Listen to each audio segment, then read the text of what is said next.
दोस्तों आज हम आपको सॉल्व कराएंगे यूपी टेट के क्वेश्चन हिंदी के, जो कि आप जानते हैं कि यूपी टेट के क्वेश्चन में हिंदी का 30 क्वेश्चंस आता है। और ये 30 क्वेश्चंस अगर आप 30 क्वेश्चन में से कुछ 25 एबव कर ले जाते हैं तो आपका मेरिट अच्छा बनता है, क्योंकि हिंदी में 30 क्वेश्चन है जो कि हिंदी सरल भी होती है अन्य सब्जेक्टों से। आप अगर इसमें थोड़ा सा भी ध्यान दे देंगे तो आराम से आप 25 एबव कर ले जाएंगे, तो आपका स्कोर अच्छा बनेगा।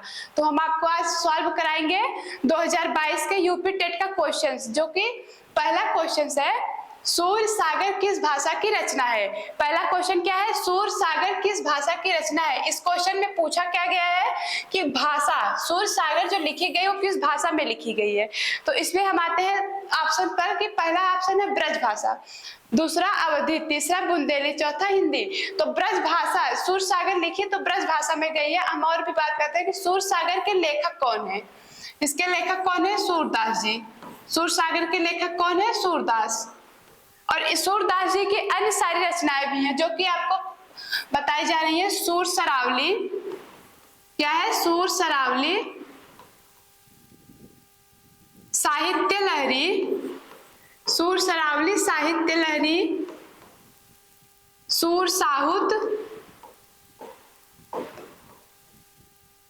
आपको आइडिया तो लग ही गया होगा कि सूरदास जी जो भी रचनाएं लिखते हैं उनमें लगभग हम पूरा तो नहीं कर सकते, लेकिन कुछ अंदाजा तक हम लगा सकते हैं कि अगर आपको कुछ भी नहीं आ रहा है तो आप बता सकते हैं कि सूरदास की रचनाओं आगे जो रहता है सूर लगा होता है। तो आप इससे समझ सकते हैं कि ये किसकी रचना है, सूरदास की। तो सूरदास मुख्य रूप से किसके भक्त थे, तो वो किसके कहते हैं, कृष्ण के। तो सूरदास जो भी रचनाएं करते थे लगभग वो किसके करते थे, कृष्ण के। और कृष्ण भगवान कहाँ से रिलेटेड थे, ब्रज से। कहाँ से थे, ब्रज से। तो इससे ये क्वेश्चन का आंसर पता चल जाता है कि सूर सागर किस भाषा की रचना है, ब्रज भाषा की। अब हम आगे आते हैं, दूसरा ऑप्शन देखते हैं अवधी भाषा। अवधी भाषा, अवधी भाषा के प्रमुख लेखक कौन थे, तुलसीदास। तुलसीदास जो भी अपनी रचनाएं लिखते थे मुख्य रूप से किस में लिखते थे, अवधी भाषा में। तो अवधी भाषा तुलसीदास की और रचनाएं हैं जैसे कि रामचरितमानस। रामचरितमानस तो सबको पता होगा, रामायण सबके घर में होता है। तो रामचरितमानस इनकी सबसे प्रसिद्ध रचना है। और उसके बाद आती है रामचरितमानस अपने भारत की ग्रंथ भी है सबसे बड़ी। उसके बाद हम आगे बढ़ते हैं तो आता है गीतावली। गीतावली क्या आता है, गीतावली। पहली ऑप्शन क्या है, रामचरितमानस, दूसरा गीतावली, तीसरा कवितावली, क्या है, कवितावली। तो इस प्रकार से रामचरितमानस, गीतावली, कवितावली। तो तुलसीदास में भी है कि इनकी रचनाओं में लास्ट में आवली, काव्यावली भी इनकी एक रचना है। तो आवली लगा होता है। अगर हम नहीं कह रहे हैं कि पूरा वैसे ही होगा, लेकिन अगर आपको नहीं आ रहा है तो आप कर सकते हैं, ऐसा है इनका। उसके बाद आता है हिंदी। हिंदी रचना, हिंदी तो लगभग बहुत सारे ऐसे लेखक हैं जो कि हिंदी में लिखते हैं, जैसे कि प्रेमचंद, मुंशी प्रेमचंद तो बहुत से लोगों का फेवरेट भी होंगे। मुंशी प्रेमचंद की रचना है मंत्र। मुंशी प्रेमचंद की रचना कौन सी है, मंत्र। और इनके जो भी उपन्यास हैं जो कि बहुत ही प्रसिद्ध उपन्यास हैं। उसके बाद आता है जयशंकर प्रसाद। जयशंकर प्रसाद की भी बहुत सी रचनाएं हैं। तो ये सब किस भाषा के लेखक है, जयशंकर प्रसाद, प्रेमचंद्र, महादेवी वर्मा, ये सब किसके हैं, हिंदी के। फिर अब हम नेक्स्ट क्वेश्चन की तरफ चलते हैं।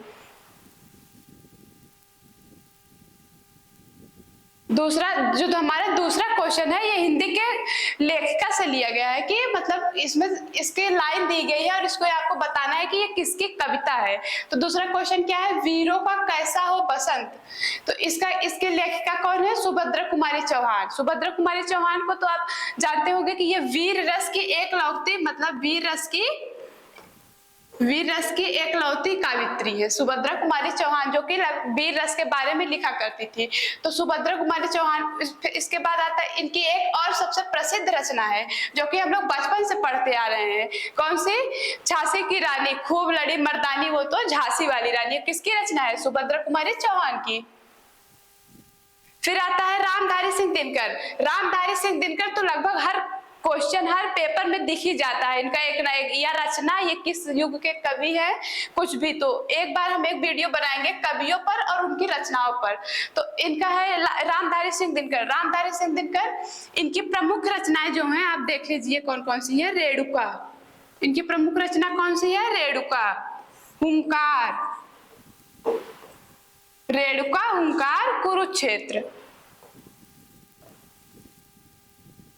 इनकी प्रमुख रचना, रामधारी सिंह दिनकर जी की प्रमुख रचनाएं कौन कौन सी है? रेणुका, हुंकार, कुरुक्षेत्र। इसको आप मोस्ट इंपॉर्टेंट है, इसको याद रखिएगा। और रामधारी सिंह दिनकर जी किस काल के कवि है? छायावादी युग के। किस काल के कवि है? छायावादी युग के। अब हम चलते हैं नेक्स्ट क्वेश्चन की तरफ। क्षेत्रीय में कौन सा विशेषण है? इसमें दूसरा, ये तीसरा जो क्वेश्चन है ये विशेषण से लिया गया है कि क्षेत्रीय में कौन सा विशेषण है। तो हम सबसे पहले समझते हैं कि विशेषण होता क्या है। विशेषण होता है जो संज्ञा और सर्वनाम को बताता हो, जो संज्ञा और सर्वनाम की विशेषता को बताता हो। विशेषण क्या है? जो संज्ञा और सर्वनाम की विशेषता बताता हो।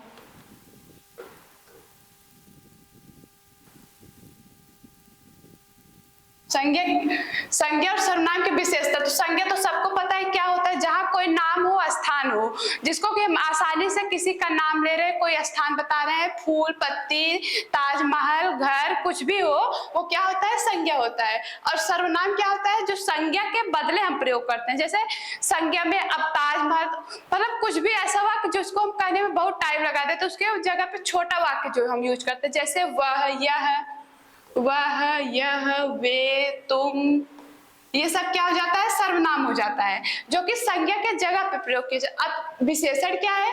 जो संज्ञा और सर्वनाम दोनों की विशेषता को बतला दे, वही क्या होता है? विशेषण होता है। जैसे वह बहुत सुंदर है, तो वह क्या है? वह जो है ये सर्वनाम है, लेकिन जो बहुत सुंदर है ये क्या है? विशेषण है। तो इस प्रकार से हमारा क्वेश्चन क्या है कि क्षेत्रीय में कौन सा विशेषण है? तो पहला है परिणाम बोधक। परिणाम बोधक विशेषण जो परिणाम की विशेषता को बताता है। दूसरा है संख्यावाचक। संख्यावाचक में इससे तो नाम से ही स्पष्ट है कि संख्या, नाम से क्या स्पष्ट है? संख्या। इसमें संख्या की बात जरूर होती है, जैसे कि एक फूल है, ऐसे। तो इसमें लेकिन इसके दो पार्ट होते हैं, एक होता है निश्चित, एक क्या होता है? निश्चित, और दूसरा क्या होता है? अनिश्चित। निश्चित के बाद तो सबको समझ में आ ही जाता होगा कि इसके बाद अनिश्चित ही आएगा। तो निश्चित में आता है 1 2 3, जिसको हम इजीली काउंट कर सके, जैसे 1 2 3, एक लड़की है या कुछ भी। लेकिन अनिश्चित में जैसे कुछ लोग हैं, तो इसमें आप बता नहीं सकते कि आप उसको बता नहीं सकते कि कितने लोग हैं, तो इसमें हम क्या करेंगे? अनिश्चित होगा। तो संख्यावाचक तो होगा नहीं, क्योंकि ये क्या है? क्षेत्रीय। फिर आता है सार्वनामिक। ये जो सार्वनामिक विशेषण है, यही सबसे कंफ्यूजिंग पॉइंट होता है विशेषण में। सार्वनामिक, आप इसके नाम पे सीधा जाइए कि बात क्या करें? सर्वनाम, आप इसको सर्वनाम से जोड़िए। तो जो भी सर्वनाम के पहले जो विशेषता है वही क्या होते हैं? सार्वनामिक विशेषण। फिर तीसरा था गुणवाचक। तो क्षेत्रीय में कौन सा विशेषण है? क्षेत्रीय में गुणवाचक विशेषण है। इसका ऑप्शन नंबर चौथा सही है कि गुणवाचक, क्योंकि ये क्षेत्रीय, ये किसी एक क्षेत्र, एक पार्टिकुलर क्षेत्र की बात कर रहा है। तो क्या है इसका ऑप्शन? कौन सा सही है? तीसरा वाला। फिर हम आगे बढ़ते हैं। यह है चौराहा शब्द में समास है। अब समास हिंदी में समास कितना इंपॉर्टेंट है तो आप सबको पता ही होगा कि समास छोटे से छोटा हम लोग 5 6 में रहते हैं तभी से स्टार्ट करते हैं पढ़ना। और कोई भी एग्जाम दे ग्रुप डी से ग्रुप ए तक, उसमें सब में समास पूछा जाता है। तो अब हम इसमें समास में देखिए 4 ऑप्शन दिया, द्विग समास, द्वंद्व समास, कर्मधारय, अव्ययीभाव। तो हम एक एक समास को पहले पढ़ ही लेते हैं कि द्विग समास क्या होता है। अब द्विग समास क्या होता है? जिसमें किसी संख्या का प्रयोग हो, जिसका पहला पद पूर्व पद संख्यावाचक हो, जिसका पूर्व पद क्या हो? संख्यावाचक हो। जैसे उसमें आ जाता है कि जैसे चौराहा, पंचवटी, तिराहा, चौराहा, तिराहा, पंचवटी, जिसमें किसी संख्या का बोध हो जाए, जिसका पहला पद जो हो, अगर उसमें संख्या आ जाती है तो आप आंख बंद करके किस पे ऑप्शन टिक करेंगे? द्विग समास पे। तो इसका ऑप्शन क्या है? चौराहा शब्द में समास है, तो कौन सा ऑप्शन सही होगा इसका? द्विग समास। फिर दूसरा हम समझते हैं द्वंद्व समास। अब द्वंद्व समास क्या है? अगर कोई भी क्वेश्चन आता है, अगर उसमें चौराहा, तो अगर द्विग समास का क्वेश्चन आए तो उसमें द्वंद्व समास जरूर पूछता है कंफ्यूजन करने के लिए, तो आप समझ जाइए। तो दूसरा है द्वंद्व समास। तो द्वंद्व समास में द्वंद्व का मतलब होता है द्वंद्व का मतलब होता है लड़ाई झगड़ा। तो द्वंद्व समास का सुटेबल एग्जाम्पल क्या है? बहन और भाई। द्वंद्व समास का सुटेबल एग्जाम्पल बहन और भाई। और बहन और भाई में तो सबके घर झगड़ा होता ही होगा, चाहे कितने भी बड़े हो जाए आप। तो द्वंद्व समास का सुटेबल एग्जाम्पल बहन और भाई। अब द्वंद्व समास होता क्या है? अब द्वंद्व समास हम इसमें समझेंगे कि द्वंद्व समास होता क्या है। ये तो इसका एग्जाम्पल हो गया भाई और बहन, लेकिन होता क्या है द्वंद्व समास में? जिसमें दोनों पद प्रधान होते हैं, वो क्या होता है? द्वंद्व समास। जैसे भाई और बहन में आप देखेंगे बहन भी अपने आप में एक पूर्ण है और भाई भी अपने आप में एक पूर्ण है, तो इसमें दोनों पद प्रधान है, तो क्या हो जाएगा इसका? द्वंद्व समास। फिर आता है कर्मधारय समास। कर्मधारय समास में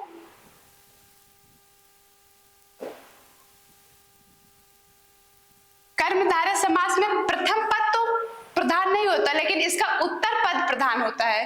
कर्मधारय समास होता है, उसके बाद अव्ययी भाव समास। अव्ययी भाव समास में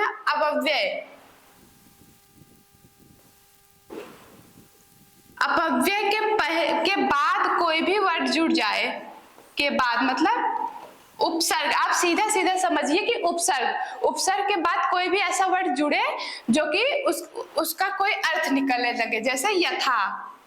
तो यथा का ऐसे तो कोई अर्थ नहीं है, लेकिन अगर इसके बाद हम जोड़ेंगे कि यथाशक्ति, तो इसका अर्थ है यथोचित, फिर यथावृत्ति। ऐसे बहुत से वर्ड हैं जिसके बाद में हम जोड़ते हैं, तो ये कौन सा समास हो जाता है? अव्ययी भाव समास। अब हम चलते हैं नेक्स्ट। तो आपको समास समझ में आया कि समास क्या होता है? द्विग समास वो होता है जो जिसमें कि पहले संख्या आ जाए, जो पहला पद हो उसमें संख्या आ जाए।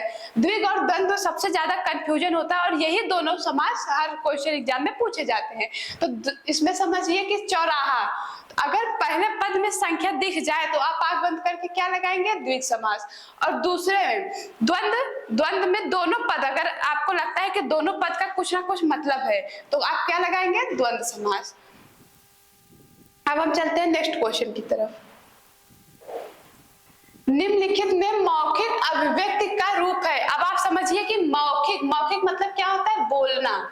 और अभिव्यक्त का मतलब अपने आप को प्रदर्शित कर देना। आप किसी के सामने आप कुछ बोल रहे हैं, कैसे बोल रहे हैं, यही होता है मौखिक अभिव्यक्ति। तो मौखिक अभिव्यक्ति में पहला ऑप्शन क्या है? श्रुत लेख। श्रुत का मतलब सुनना।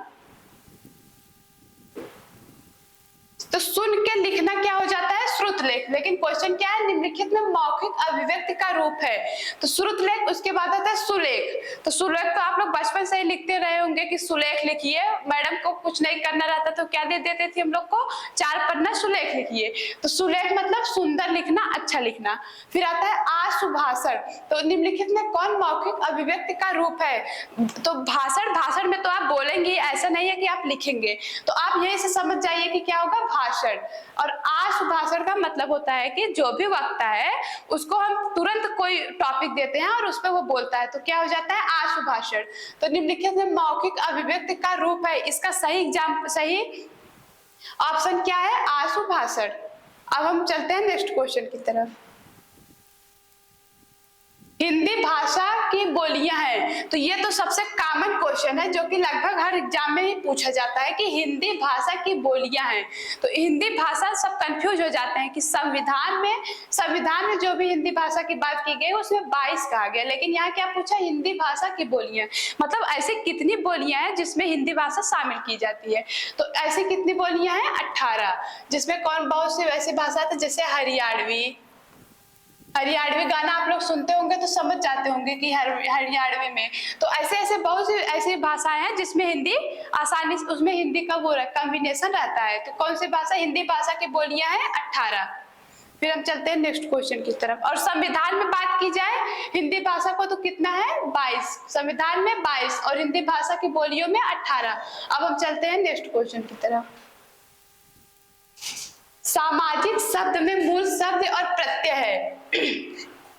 अब इस क्वेश्चन में हमको क्या बताना है कि सामाजिक शब्द में मूल शब्द का मतलब मेन वर्ड क्या है, और उसके बाद है कि प्रत्यय। अब समझिए प्रत्यय क्या होता है। प्रत्यय मतलब होता है किसी शब्द या शब्द समूह में पीछे जुड़ने के बाद उसके अर्थ को परिवर्तित कर दे। हम आपको बताएं कि प्रत्यय और उपसर्ग होता क्या है। उपसर्ग का मतलब होता है पहले, उपसर्ग का मतलब पहले, उपसर्ग का मतलब पहले, और प्रत्यय का मतलब पीछे।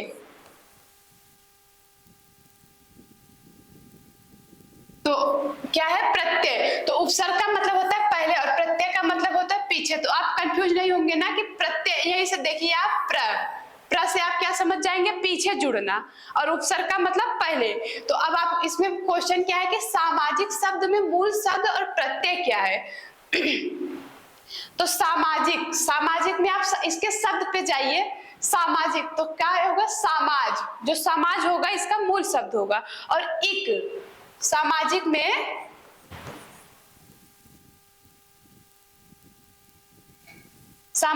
जो समाज होगा, सामाजिक में जो समाज होगा वो मूल शब्द होगा, और प्लस एक। अब आपको इसमें तो ये तो नहीं होगा, ये ऑप्शन सीधा सीधा गलत है, ये भी नहीं होगा। अब इन दोनों में आपको कंफ्यूजन लगता होगा कि इसमें बड़ी है और छोटी है, तो इसमें से हम कौन सा करेंगे। तो आप इसमें ध्यान दीजिए कि सामाजिक, तो सामाजिक में आप देखेंगे ये जो ई की मात्रा लगी है, यहाँ पे कौन सी ई की मात्रा लगी है, छोटी ई की। तो क्या होगा, इसका प्रत्यय इक, ना कि ये बड़ी वाली छोटी वाली। तो क्या हो जाएगा, सामाजिक।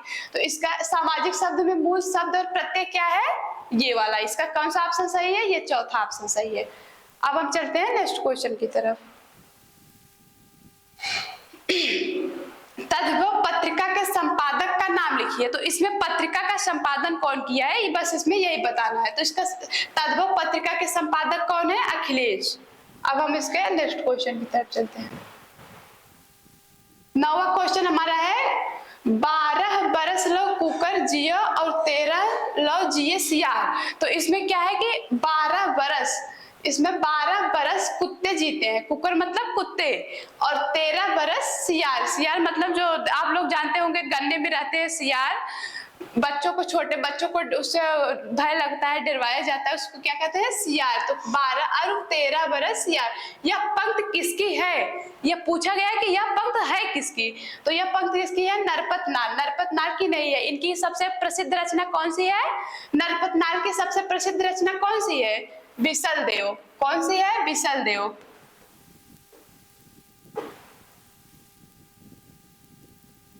नरपत नाल की सबसे प्रसिद्ध रचना विसल देव। उसके बाद आते हैं चंद्रबरदाई। चंद्रबरदाई किसके कवि थे, चंद्रबरदाई किस दरबार के कवि थे, पृथ्वीराज चौहान के। किस दरबार के कवि थे, पृथ्वीराज चौहान के। चंद्रबरदाई जो थे वो किस राज्य के कवि थे, किस राजा के दरबारी कवि थे, पृथ्वीराज चौहान के। तो चंद्रबरदाई का सबसे प्रसिद्ध रचना कौन सी होगी, पृथ्वीराज रासो। कौन सी होगी, पृथ्वीराज रासो। अब आप ये रासो में कंफ्यूज मत हो जाइएगा कि यहाँ पे विसल देव रासो और यहाँ पे पृथ्वीराज रासो। तो जो नरपत नाल है उनकी रचना है विसल देव रासो, और जो ये है चंद्रबरदाई है, ये पृथ्वीराज चौहान के थे। तो जाहिर सी बात है पृथ्वीराज चौहान के बारे में लिखेंगे। तो इनकी सबसे प्रसिद्ध रचना कौन सी है, पृथ्वीराज रासो। अब जो ये पूछा गया है कि 12 बरस लो कुकर जियो और 13 लो जिये सियार, ये किसकी रचना है, जगनिक की। किसकी है, जगनिक की। तो इसमें चौथा ऑप्शन जगनिक सही है। अब हम चलेंगे नेक्स्ट क्वेश्चन की तरफ। निम्न में से किस शब्द की वर्तनी सही है। तो इसमें हमको कुछ करना नहीं, इसमें बस बताना है कि इन शब्दों में से कौन सा शब्द है जो कि सही है। तो ये तो आपके प्रैक्टिस पे आएगा, इस पे कोई कुछ समझा नहीं सकता। तो क्या है, निम्न में से किस शब्द की वर्तनी सही है। तो अनुग्रहित, ये तो गलत है। फिर आता है अनुग्राहित, ये भी गलत है। और ये अब क्या सही है, अनुग्रहित। कौन सा ऑप्शन इसमें सही है, दूसरा। निम्न में से किस शब्द की वर्तनी सही है, अनुग्रहित। अनुग्रहित का मतलब क्या होता है, अनुग्रहित शब्द का हिंदी मतलब क्या होता है, किसी के पीछे पीछे चलना। किसी के पीछे पीछे चलना है। अनुग्रहित का हिंदी मतलब किसी के पीछे पीछे चलना, कि सब लोग कहते नहीं कि वे हमारे अनुग्रहित हैं, वे हम उनके पीछे अपने पूर्वजों के पीछे पीछे चलते नहीं है सब, उसी को कहते हैं अनुग्रहित। हम आपके अनुग्रहित हैं। उसके बाद आता है हमारा नेक्स्ट क्वेश्चन, निम्न में से शुद्ध शब्द है। इसमें भी आपको कुछ नहीं करना है। ऐसे हिंदी में कुछ ऐसे क्वेश्चन आ जाते हैं कि जिसको लगभग सभी लोग कर लेते हैं। तो यह क्या है, निम्न में से शुद्ध शब्द है। इसमें बस आपको बताना है कि शब्द इसमें से शुद्ध कौन सा है। पैतृक, पैतृक ये तो आपको देखने में लगता होगा कि ये कौन सा शब्द है, ये तो गलती है। उसके बाद है पेलिक, ये भी कोई शब्द नहीं है। पैक, पैक तो पैक अलग वाले पैक पे आप लोग मत जाइएगा, वो हिंदी वाला पैक यहाँ नहीं चलेगा। फिर इसमें कौन सा है, निम्न में से शुद्ध शब्द कौन सा है, पैतृक। कौन सा है, पैतृक। फिर हम चलते हैं नेक्स्ट क्वेश्चन की तरफ। क्वेश्चन,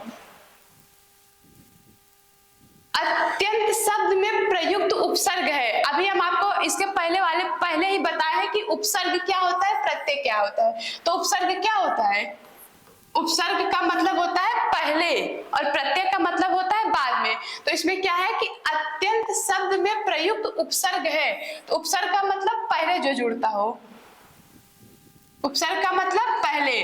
तो पहले में कि इसके पहले जो भी वाक्य आएंगे वो क्या होंगे, उपसर्ग। तो इसमें क्या पूछा है, अत्यंत शब्द में उपसर्ग है।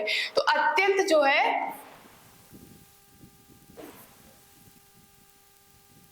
अत्यंत शब्द जो है इसका उपसर्ग क्या है, इसके पहले ऐसा कौन सा वर्ड जुड़ा है, अत्य।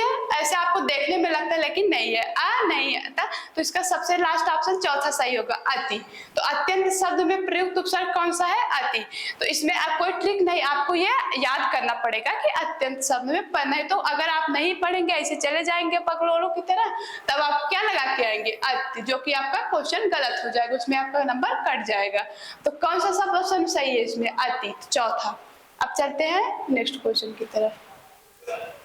उपतक्या का अर्थ है, तो इसमें अनेकार मतलब वाक्य दिया रहेगा, उसका एक अर्थ में करना रहेगा। तो क्या है, उपतक्या का अर्थ है पर्वत का शिखर, ये तो नहीं होता, चंद्रशेखर होता है, प्राणियों के पेट का एक अंग। ये उपातक्य कोई प्राणियों के पेट का अंग है। कभी आपने सुना है बायोलॉजी में कि उपातक्य कोई प्राणियों के पेट का अंग है, उसमें तो आमाशय रहता है, क्या क्या रहता है ना।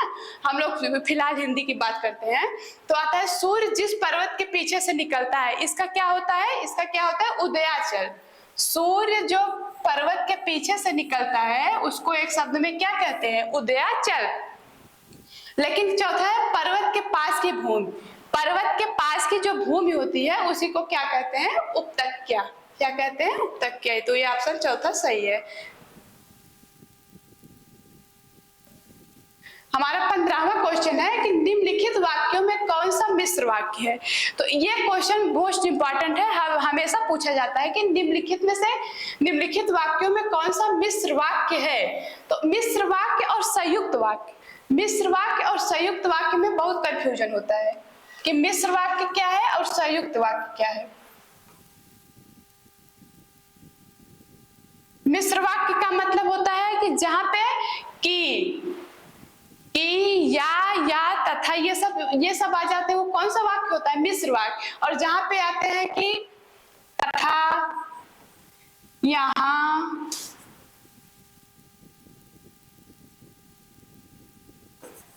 तथा, यहाँ, यद्यपि, ये सब कौन से वाक्य हो जाते हैं तब, और तथा, यहाँ, यद्यपि, और ये सब अगर आ जाते हैं तो कौन सा वाक्य होता है, संयुक्त वाक्य। और है अगर देखिए आप छोटा समझिए, अगर मिश्र है तो मिश्र देखने में तो संयुक्त से छोटा ही लगता है, तो जो भी उसमें जोड़ने वाले पॉइंट रहेंगे वह छोटे रहेंगे। तो कौन सा वाक्य होगा, मिश्र वाक्य। तो क्या है, अध्यापक देखते हैं कि छात्र पढ़ते हैं, इसमें यही क्या है, मिश्र वाक्य है। दूसरा ऑप्शन देखिए अपना क्या है, छात्र पढ़ते हैं और अध्यापक उन्हें देखते हैं। तो हमने आपको क्या बताया कि यहाँ देखिए संयुक्त वाक्य, संयुक्त वाक्य में क्या लगता है, तथा, यहाँ, यद्यप, और। तो यहाँ पे और, तो यहाँ क्या लगा, छात्र पढ़ते हैं और, ये और जो है ये क्या है, संयुक्त वाक्य है। फिर तीसरा ऑप्शन देखते हैं कि अध्यापकों के सम्मुख छात्र पढ़ते हैं। तो इसमें तो आपको कुछ नहीं है, इसमें देखिए कहीं पे कुछ लगा है कि या और यद्यप, इसमें कुछ नहीं लगा है। तो इसमें क्या है, अध्यापकों के सम्मुख छात्र पढ़ते हैं, ये सीधा सीधा कौन सा वाक्य है, सरल वाक्य है। फिर आता है चौथा ऑप्शन, क्या अध्यापकों के सम्मुख छात्र पढ़ते हैं। तो जहाँ पे क्या, क्यों, कैसे, कब, कहाँ लग जाता है वो जानते हैं आप लोग, कौन सा वाक्य होता है, प्रश्नवाचक वाक्य। तो चौथा ऑप्शन कौन सा होगा, प्रश्नवाचक वाक्य। तो अब हम देखते हैं 15वां, निम्नलिखित वाक्यों में कौन सा मिश्र वाक्य है। इसका सही आंसर अध्यापक देखते हैं कि छात्र पढ़ते हैं, यही कौन सा ऑप्शन है, मिश्र वाक्य है। अब हम आपको अगले वीडियो में 2022 का क्वेश्चन 2021 का क्वेश्चन सॉल्व करवाएंगे, जिसमें कि आपको हिंदी के 15 क्वेश्चन का वीडियो लेके आएंगे। ठीक है, ओके, धन्यवाद।